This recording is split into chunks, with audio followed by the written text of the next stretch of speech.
Salut les esprits riches! Aujourd'hui, dans cette vidéo, je vous propose de répondre à une question, c'est comment investir 100 €. Alors déjà, j'ai pris la somme de 100 € à titre d'exemple. Vous verrez que vous pouvez aussi démarrer à partir de 10 €, 10 € seulement.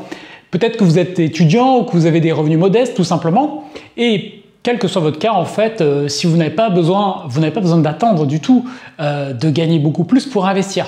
Parce que c'est vrai que vous pourriez être tenté de vous dire finalement, j'ai que 10 € par mois, je vais rien trouver à ce prix-là et puis ça sert à rien. Eh bien, c'est faux. On ira plus loin dans la vidéo, mais sachez que vous pouvez investir dès maintenant avec quelques euros, quelques dizaines d'euros par mois et augmenter progressivement. Bien sûr, qui peut le moins, peut le plus. Les supports que je vais vous présenter ici sont accessibles à des petites sommes, mais aussi à des sommes plus importantes. Je ne vais pas ici parler évidemment d'immobilier locatif, c'est pourtant un investissement encore accessible sans apport dans certains cas. Et d'ailleurs, je vous explique dans une autre vidéo comment j'ai acheté un immeuble qui m'a coûté 0 €. Pour la vidéo aujourd'hui, je suis parti du principe que ce qui nous intéresse, ce sont des investissements passifs ou quasi passifs, parce que quand on investit, l'argent c'est une chose, mais le temps en est une autre, encore plus importante. Donc, dans cette vidéo, je vais vous présenter 3 investissements à partir de 10 ou 25 € qui ne vous prendront pas de temps, quelques minutes par mois, le temps de le mettre en place. Après, ça dépend de vous aussi. Peut-être que vous allez vous passionner pour un sujet et que vous allez avoir envie d'y consacrer un peu plus de temps, de creuser. Mais si ce n'est pas le cas, si vous pouvez tout à fait vous limiter à quelques minutes par mois. Je précise aussi que ce sont des formes d'investissement que je pratique et qui sont compatibles avec une stratégie de bon père de famille. Donc ici, pas de forex, pas de trucs multiniveaux ou trucs un peu obscurs. Maintenant, bien sûr, comme dans tout investissement, le risque zéro n'existe pas. Et ce que je vous partage n'est ni plus ni moins que mon expérience personnelle. Alors, le premier investissement que je peux vous partager va littéralement vous prendre 2 secondes et c'est totalement gratuit. Ça consiste à mettre un pouce bleu et à vous abonner à la chaîne si ce n'est pas déjà fait. C'est le meilleur investissement que vous puissiez faire, c'est-à-dire développer votre éducation financière et vos compétences d'investisseur. Alors je sais bien que vous n'êtes pas venu pour ça, pour vous entendre dire que le meilleur investissement c'est vous, c'est d'apprendre, mais pourtant c'est bien le cas. Soyez rassurés en tout cas, je vais vous donner des supports d'investissement concrets dans la vidéo, on va parler de chiffres, mais blague à part, c'est important de développer une culture financière et si vous choisissez de le faire sur cette chaîne et dans mes accompagnements, eh bien j'en serai également ravi. Avant de vous lancer dans n'importe quel investissement, je vous conseille de vous constituer une épargne de précaution. Qu'est-ce que c'est? C'est tout simplement 3 à 6 mois de dépenses courantes que vous avez de côté. Donc si vous n'avez pas encore cette somme, commencez par allouer vos 100 € par mois à cet objectif. Alors pourquoi est-ce qu'il faut faire ça? Parce qu'il y a un principe de base quand on investit de l'argent que l'on peut se permettre de perdre. Donc comme ça, dans le pire des cas, votre quotidien, votre foyer ne seront pas impactés.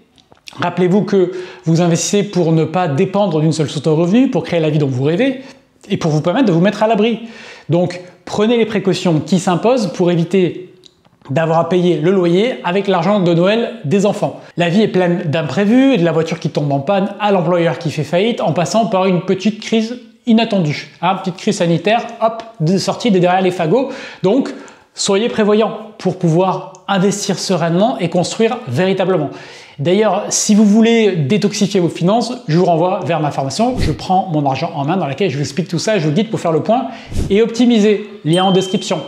Ceci étant dit, entrons dans le vif du sujet. 3 investissements pour vos 100 € par mois et peut-être un petit 4e en bonus à la fin si on a le temps. Est-ce que ça vous est déjà arrivé de vous réveiller en pensant qu'on est en 2004 et de crier « Achète Google » ou alors de rêver tout simplement que vous aviez été parmi les premiers à acheter Amazon en 97.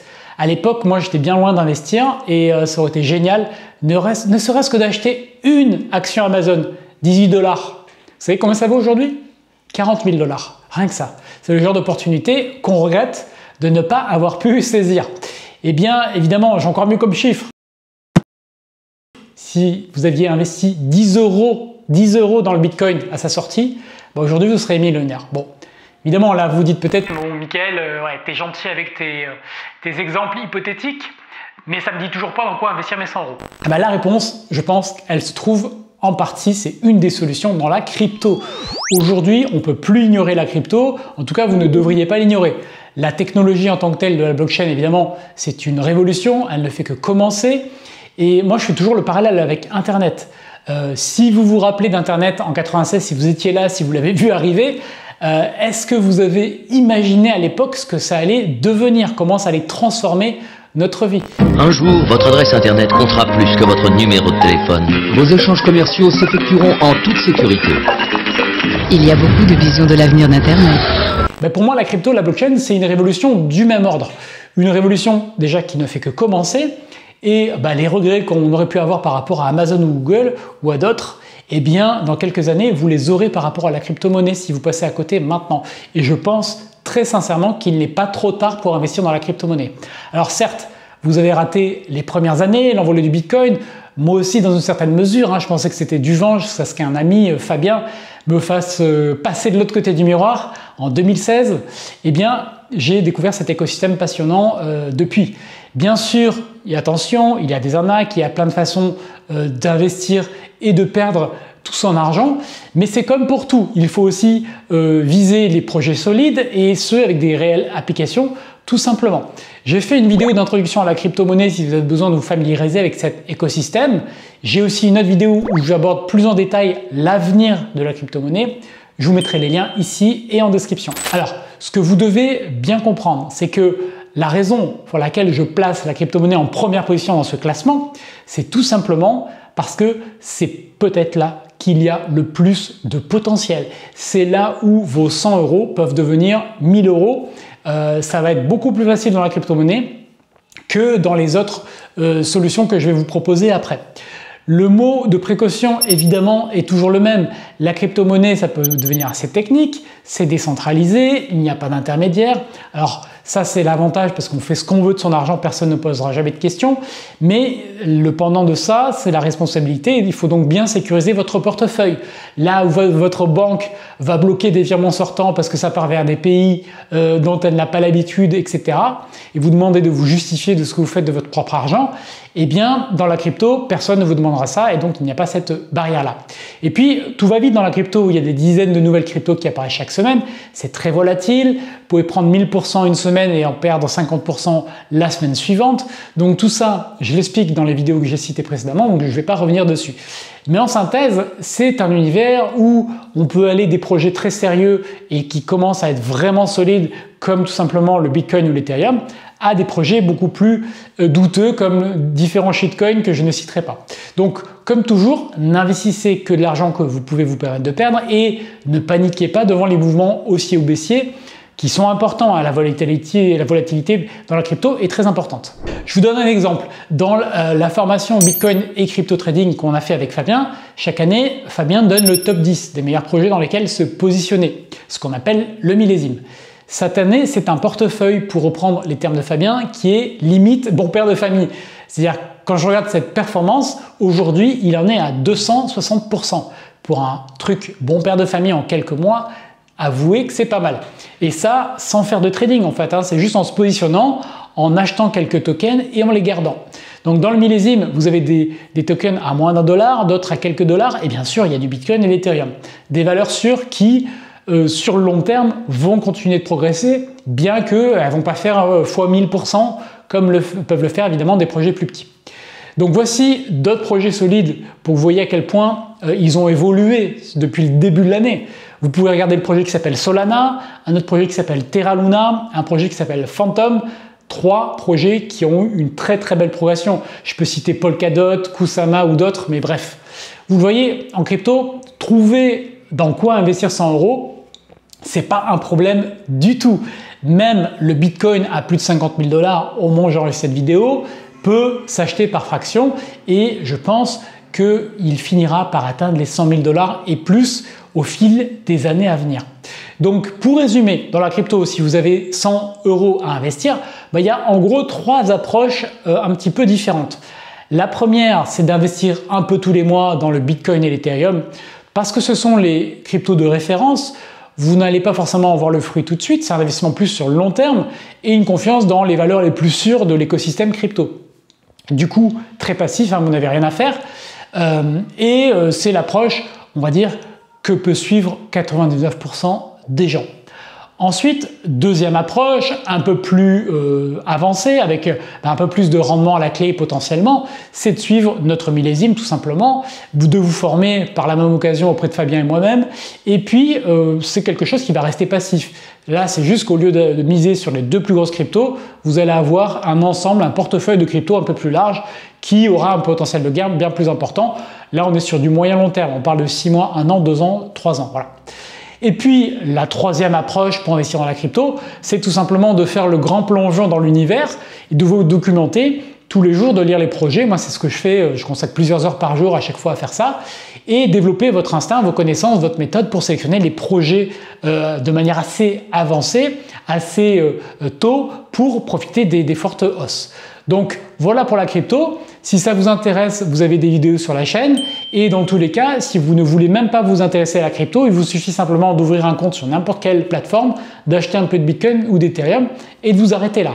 Et là, vos 100 € seront, je pense, très bien placés. Deuxième investissement, sans transition, pour commencer, je vais vous parler d'un petit exemple. On va prendre des chiffres pour que vous compreniez bien.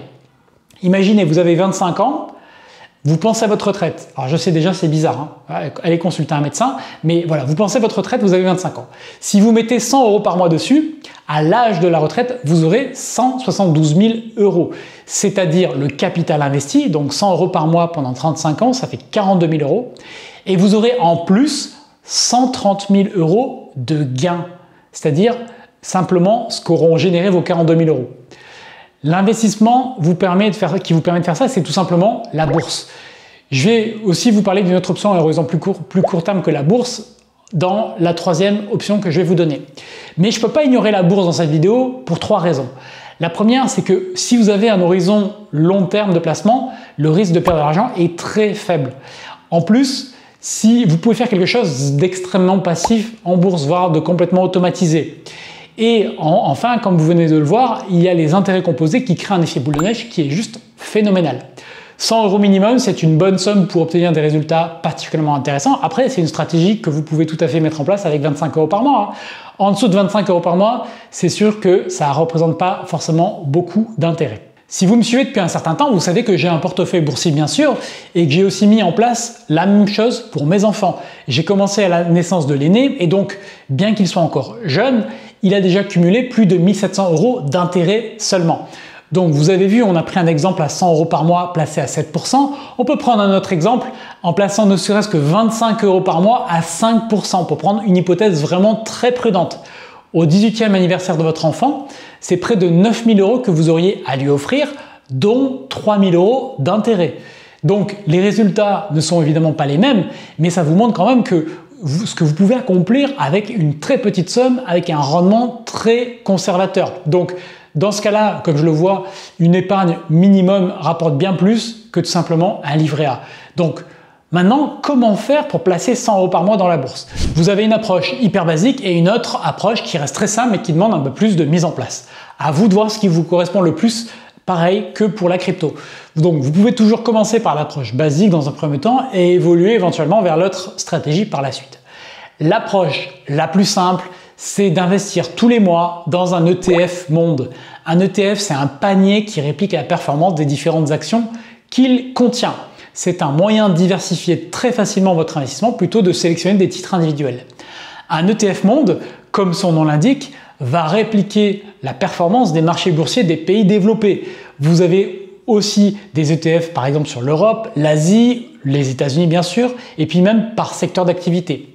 Si vous voulez en savoir plus sur ce qu'est un ETF, regardez cette vidéo que j'ai fait sur le sujet où je vous explique tout cela.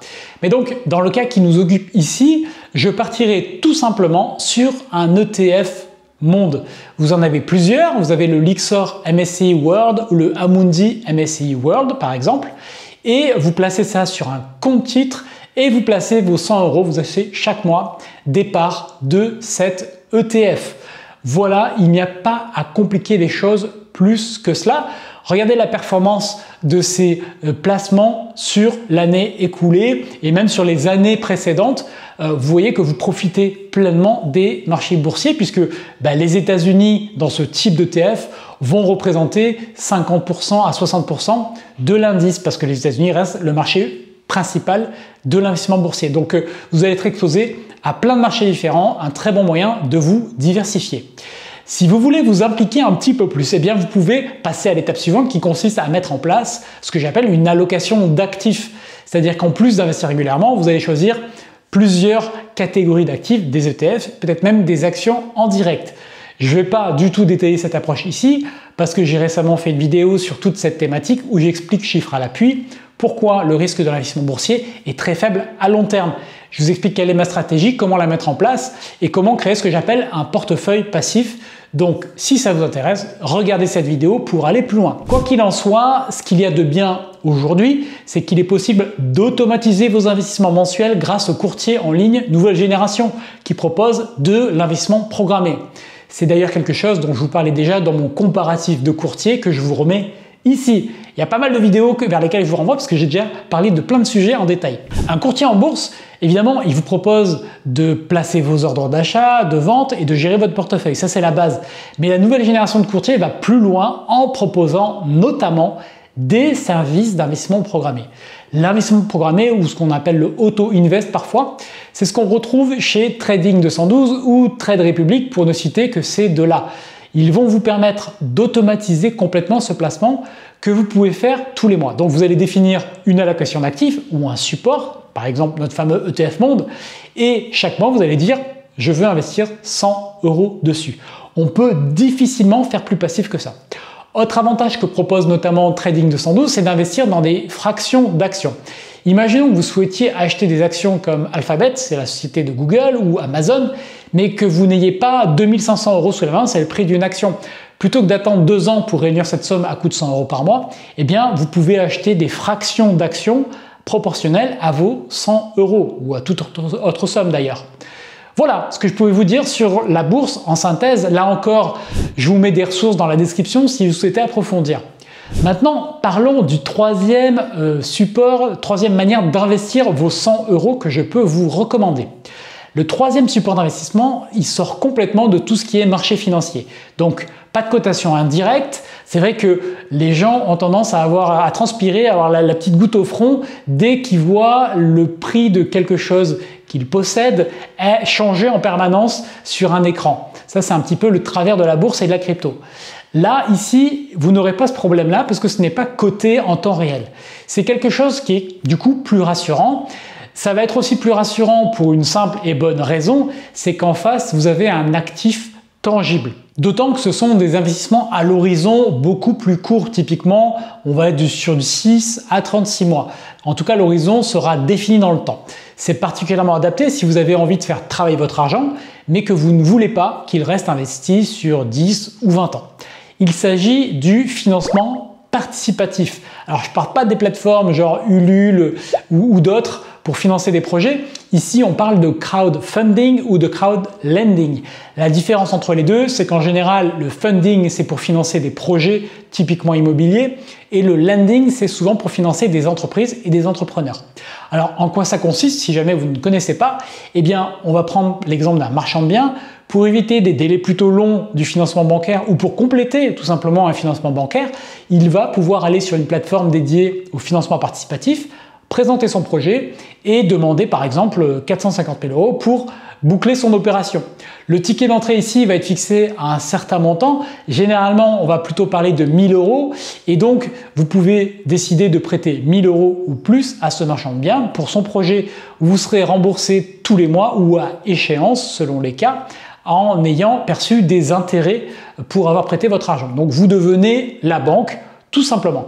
J'ai commencé un peu avant 2018 à investir avec ce type d'approche et ce que j'ai pu observer sur le long terme, c'est que le lending aux entreprises a des rendements qui tournent autour de 7-8% et présente un petit risque supplémentaire et le funding immobilier, lui, va pouvoir monter à 10-12% avec des rendements qui sont du coup vraiment intéressants sur des horizons de temps très courts. Bien que le crowdfunding immobilier tende à donner les meilleurs rendements, le crowdlending aux entreprises peut aussi être intéressant, notamment si vous avez certaines convictions et que vous souhaitez aider l'économie réelle en direct, surtout en ce moment où si on veut soutenir tout simplement certains projets en phase avec vos valeurs. Là aussi, c'est un moyen de diversifier et de panacher vos investissements. Au-delà du rendement, le financement participatif présente deux autres avantages à mon sens. Le premier, c'est que le risque reste modéré. Alors comme toujours, il n'y a pas de risque zéro, il n'y a pas de garantie. Mais malgré tout, les plateformes font un travail de sélection et d'analyse des projets, ce qui permet déjà d'éviter les arnaques, d'éviter les projets qui vont directement faire disparaître votre argent. Là, ce n'est pas le cas. En plus, il y a une transparence sur l'historique du taux de défaut, c'est-à-dire les défauts de remboursement quand l'emprunteur est en difficulté, ainsi que sur les retards, les impayés. Ce qu'on constate, c'est que sur les projets immobiliers, il y a un taux de défaut qui est extrêmement faible et il peut y avoir des retards, mais les défauts sont extrêmement faibles. En face, vous avez un actif immobilier en garantie, donc ça, c'est le gros avantage. Concernant le prêt d'entreprise, le taux de défaut est un peu plus élevé, il est de quelques pourcents selon les plateformes, mais là aussi ça reste modéré. L'autre avantage qui va de pair avec le travail que font les plateformes, c'est que ça va vous prendre peu de temps chaque mois, parce qu'en réalité le gros du travail d'analyse, c'est les plateformes qui le font en amont. Bien sûr, vous pouvez consulter toute la documentation du projet si vous le souhaitez, et bien sûr vous fiez à la notation de la plateforme et à ses statistiques. Moi, ça me prend très peu de temps chaque mois puisque j'y passe à peu près 1 heure en temps cumulé chaque mois pour investir dans quelques projets. D'autant qu'il y a même des plateformes qui vous offrent une fonctionnalité d'investissement automatique, là aussi. Ça vous permet d'automatiser complètement le processus sur la base de critères, montant, durée, notation, rendement, localisation, que vous avez préalablement définis. C'est le même principe que l'investissement programmé dont je vous avais tout à l'heure parlé pour la bourse. Donc ici, c'est un excellent moyen de faire travailler votre argent de manière passive. Parlons maintenant de tickets d'entrée. Au départ, pour le crowdfunding immobilier, les tickets d'entrée se chiffraient en plusieurs centaines, voire 1 millier d'euros, comme je vous disais tout à l'heure. Alors, il était bien plus bas pour le lending aux entreprises, parce que là, vous pouvez accéder à partir généralement de 20 ou 50 euros par investissement. Malgré une rentabilité moindre et un risque plus élevé, le lending était donc plus accessible. Mais aujourd'hui, vous pouvez accéder à des projets funding immobilier pour 50 euros sur un site comme Estate Guru. Et si vous voulez investir dans l'immobilier à partir de 10 euros, il existe même plusieurs services pour acheter des parts de biens immobiliers en direct comme Brix.co. Je mettrai le lien dans la description. Dans ce genre de cas, vous devenez propriétaire en direct d'une part d'un bien immobilier et en plus, il y a même un petit effet de levier à hauteur de 50% de l'opération. C'est pas mal du tout, hein. Si ce genre de placement vous intéresse, vous voulez connaître mes propres critères de sursécurisation que j'applique pour obtenir les meilleurs rendements, les plus sécurisés, choisir les plateformes et les projets, je vous mets dans la description le lien vers ma formation Solution 10%, la méthode anti-bourse, où j'explique exactement les critères auxquels vous devez faire attention quand vous sélectionnez les projets, comment vous y prendre pour faire tout cela en quelques minutes. D'ailleurs, pendant 7 jours, vous avez 100 euros de réduction sur la formation et donc toutes les informations sont en description. Voilà pour les 3 supports d'investissement dans lesquels investir 100 euros par mois. Il y en a un 4e dont je peux vous parler aussi ici brièvement, même s'il est un petit peu particulier. Il s'agit des SCPI. Alors une SCPI, c'est une société civile de placement immobilier. C'est une société qui investit dans des biens immobiliers et qui en assure la gestion. Et vous pouvez acheter des parts de cette société, toucher votre part des loyers. C'est de l'immobilier locatif complètement passif. J'ai développé des vidéos sur ce sujet sur la chaîne, vous pouvez les retrouver en description si vous voulez en savoir plus. Mais ce que je peux déjà vous dire, c'est que pour acheter des parts de SCPI, il faut faire un apport significatif ou alors faire un prêt immobilier. Vous avez donc potentiellement des démarches à faire auprès des banques, comme vous le feriez pour acheter un appartement. Donc du coup, ici, c'est pas aussi facile que les 3 premiers que j'ai cités dans cette vidéo où tout est apporté de quelques clics.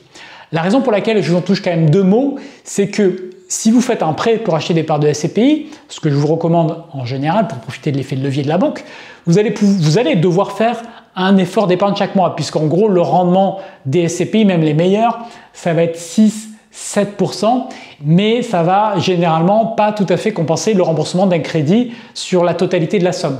Donc le petit effort d'épargne, eh bien ça peut être la manière dont vous employez vos 100 euros d'épargne mensuelle, tout simplement. Donc soyez conscient que les SCPI, c'est dans une stratégie de diversification de votre patrimoine, ça ne sert pas à devenir riche. Il y a le gros avantage qui est que vous ne faites rien et que vous avez un rendement avec des actifs de qualité, toute une équipe de professionnels qui travaillent pour vous. Et vous avez évidemment l'inconvénient que généralement, il n'y a pas trop d'effet de levier et vous n'avez pas de gain potentiel comme avec l'immobilier en direct. Donc c'est vraiment pour diversifier. J'en ai acquis pas mal de mon côté parce que c'est quand même plaisant de toucher 500 000 euros par mois avec de parts de SCPI et en ne faisant absolument rien du tout. Donc encore une fois, il faut connaître votre profil, vos objectifs et choisir les outils qui sont adaptés à ce que vous voulez faire. Voilà mon petit retour d'expérience sur comment investir 100 euros par mois. Si vous n'êtes pas encore investi en crypto, penchez-vous sérieusement dessus. Et puis dites-moi dans les commentaires ce que vous pensez, si vous avez eu des retours sur les différents supports que j'ai utilisés, celui qui vous inspire le plus ou tout simplement des idées d'investissement que vous avez à partager à la communauté. En tout cas, merci d'avoir regardé cette vidéo. À vos investissements. Salut!